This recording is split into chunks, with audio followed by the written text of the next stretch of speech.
I have been meaning to film this video for a very long time. I've just not really been in the mood to sit down and get myself ready and film a video until now, although I'm not like completely ready because my hair is wet.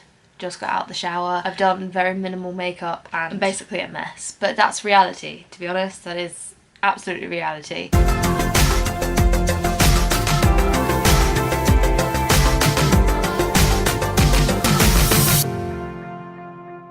So, obviously from the title, I am going to be reviewing Christopher Robin, that new film, although it is not new anymore. I want to start off this review by apologising and say that I got my facts very wrong. Before Christopher Robin, there was a new film, it's not new anymore, but there was a film called Goodbye Christopher Robin, which was being advertised on TV or in the cinemas, I'm not entirely sure. I saw it advertised and I never saw that film. I never saw it, and I don't know why, but as soon as I saw the adverts for Christopher Robin, I just put two together and I thought they were the same film. I have no idea why. I think because they're both live action, so that kind of was the same, but other than that, that's literally like the only thing that they really have in common apart from Winnie the Pooh, because Goodbye Christopher Robin and Christopher Robin are two very completely different films. So I know I said in the review that like Christopher Robin is about how Winnie the Pooh came about, now it all happened. I am wrong, I was wrong. That is not correct. So I'm sorry if I got anyone's hopes up, but that's not right. Goodbye Christopher Robin is about how Winnie the Pooh became Winnie the Pooh, and Christopher Robin and A.A. Milne and like the real true story. Christopher Robin is an actual sequel to The Many Adventures of Winnie the Pooh. Two very completely different films. One is non-fiction and the other is fiction. So I got it wrong. But that kind of brings me on to my first point of interest for this review, and that is when the first few scenes of the film came on, I was a little bit put out because previously that day, and maybe we shouldn't have done this, but we did anyway. Previously that day we watched Goodbye Christopher Robin for the first time. That is such a good film. If you haven't watched it, go and watch Goodbye Christopher Robin because it is really good, and if you want to know more about what actually happened with A.A. Milne and Christopher Robin, that film says it all and it's pretty much factual. But because I had watched that during the day and Christopher Robin is non-factual, like it's fiction, completely fiction, it kind of put me out a little bit. I just had the facts in my mind at that point. I was more focused on Goodbye Christopher Robin and the actual story than the sequel to The Many Adventures of Winnie the Pooh. But that aside, as the film went on, I really started to enjoy it, and it is a cute film. It's a really cute film. That's the word for this review, is cute. It's a cute film because Winnie the Pooh is cute. It's basically about Christopher Robin having a hard time, I'm pretty sure, with work, and Winnie the Pooh loses his friends, and he makes his way into London to find Christopher Robin to bring him back to the 100-Acre Wood to find his friends. That's basically the gist of Christopher Robin. It's been a while since I've watched the film, so I'm sorry if any of these like opinions or facts are a little bit dodgy. I'm just going off of memory and a handy dandy notebook. I guess you could say this is where the spoiler bit comes in. Everyone's probably watched it by now, so it doesn't really matter, but oh well, we're going with it. Obviously in the new film, they have recreated Winnie the Pooh, Tigger. They've recreated the whole 100-Acre Wood gang. They've made the characters look more like the original illustrations than the Disney illustrations, if that makes any sense. So the original Piglet was green, like he had like a green body, and the Disney one, he has a pink body. The characters look more realistic and less cartoonish. With that being said, I feel like most of the characters were really cute. Like the Winnie the Pooh was adorable, Piglet was cute, Tigger was cute, Eeyore was cute, but Rabbit. In the Disney Winnie the Pooh, Rabbit isn't like, he's not cute or anything, but he just looks better, okay? And I know it's a cartoon, so he's not real anyway, but you know what I mean. But in the new one, he just looks like a hare, and hares are not pretty. I mean, that probably is more accurate to the old illustrations, but still, that kind of put me off a little bit. The new way of presenting the characters was really cute, and the detail was immaculate, like their fur and everything. It was so pristine. It's kind of crazy. I was happy with how they portrayed the 100 Acre Wood gang, apart from Rabbit.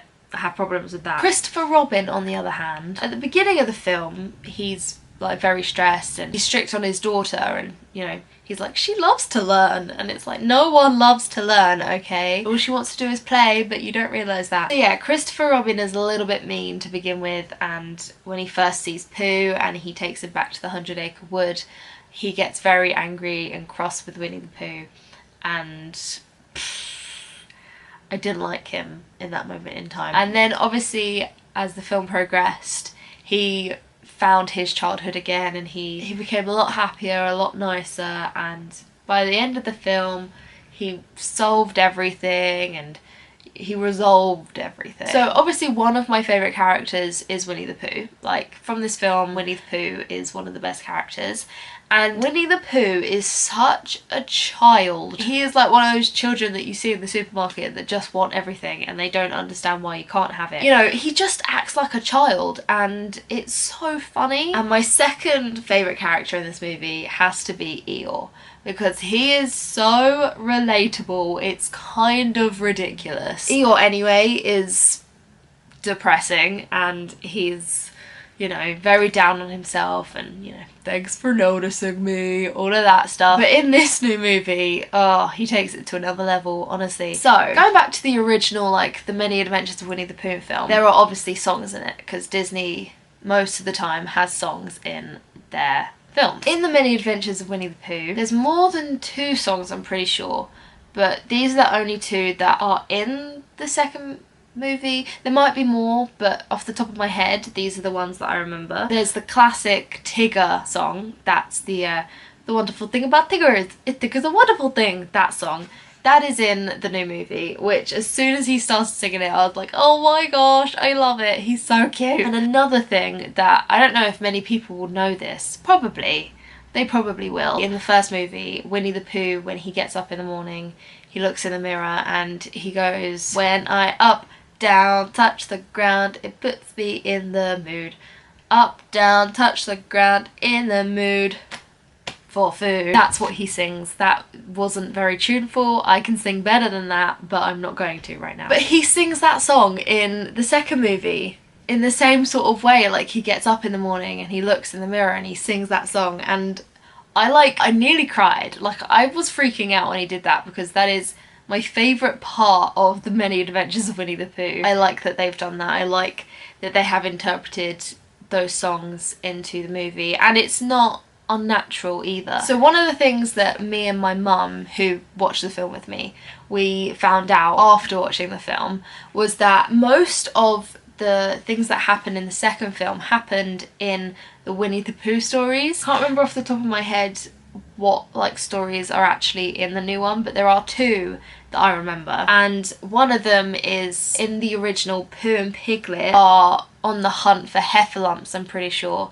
and they end up just going around in circles and following their own footsteps, and that happens in the new movie. I think it's Christopher Robin and Winnie the Pooh, and they're trying to find the rest of the gang, and they're following their own footprints around the 100 Acre Wood, and that is before Christopher Robin gets really mad.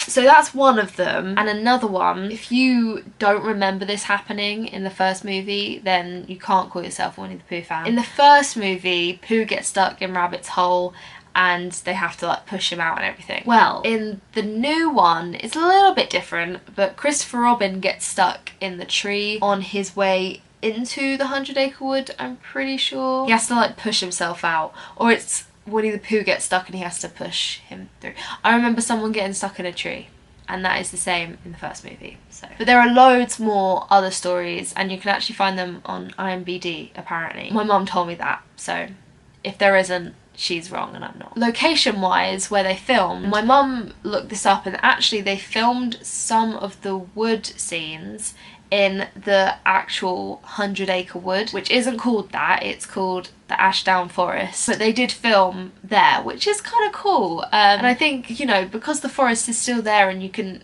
access it easily, why wouldn't you use that, you know? So I think they did well doing that. And actually, fun fact, in Goodbye Christopher Robin, pretty much every location they used was like from the real thing. They filmed in Ashdown Forest, and I think they filmed in the actual house that they used to live in. So if you are interested in seeing all of that, go watch that film. And you can actually go to Ashdown Forest as well. I went with my mum and dad, and there are a couple of photos on my Instagram, so go follow that. But yeah, we went and we saw the Pooh Stick Bridge and the A.A. Milne and E.H. Shepherd Memorial plaque thing. All of those places are in Goodbye Christopher Robin, including the Pooh Sticks Bridge. So it's really cool to watch that film and then go there and see it all. So overall, my thoughts on Christopher Robin, like the new movie, is I liked it and it was cute, but I'm not sure I would go to the cinema again to see it. I don't know, I think I just prefer Goodbye Christopher Robin to Christopher Robin. It was a cute film, don't get me wrong, and I did enjoy it,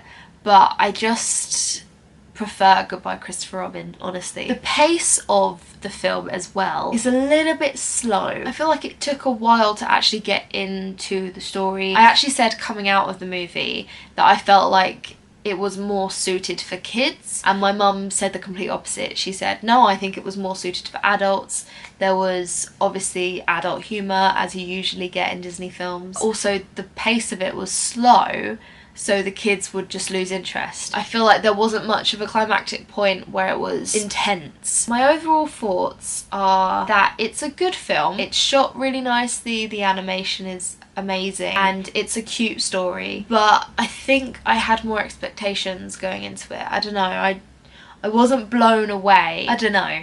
That's kind of how I feel about it. I'm in two different minds. I liked it, but I didn't like it enough, I think. So yeah, that's my review finished. That is what I thought of the new Christopher Robin film. If you agreed with any of the things I've said, make sure you put it in the comments and we can have a conversation about it. Make sure you give this review a thumbs up if you agreed with any of the stuff I said, and if you don't, let me know. Like, let me know what your thoughts and opinions were on the new Christopher Robin film, because I'm intrigued. Make sure you subscribe to see more videos. And speaking of more videos, I recently went on holiday to Devon and I vlogged it. So those videos will be coming out probably next week, actually. I think the first vlog will be out next week. But I think I'm going to upload those every Saturday and Wednesday, because I think I've got a lot of vlogs. I filmed a lot more than I did when I was at Disney, so I'm not entirely sure how many videos it will create. Just so you guys are aware,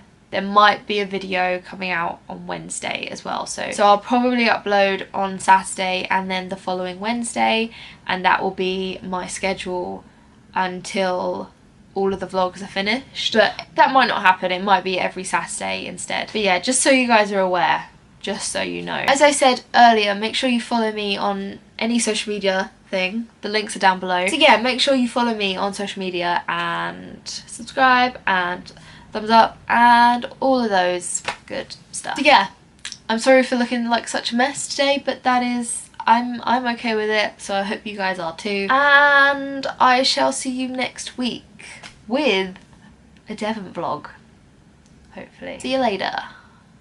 Bye.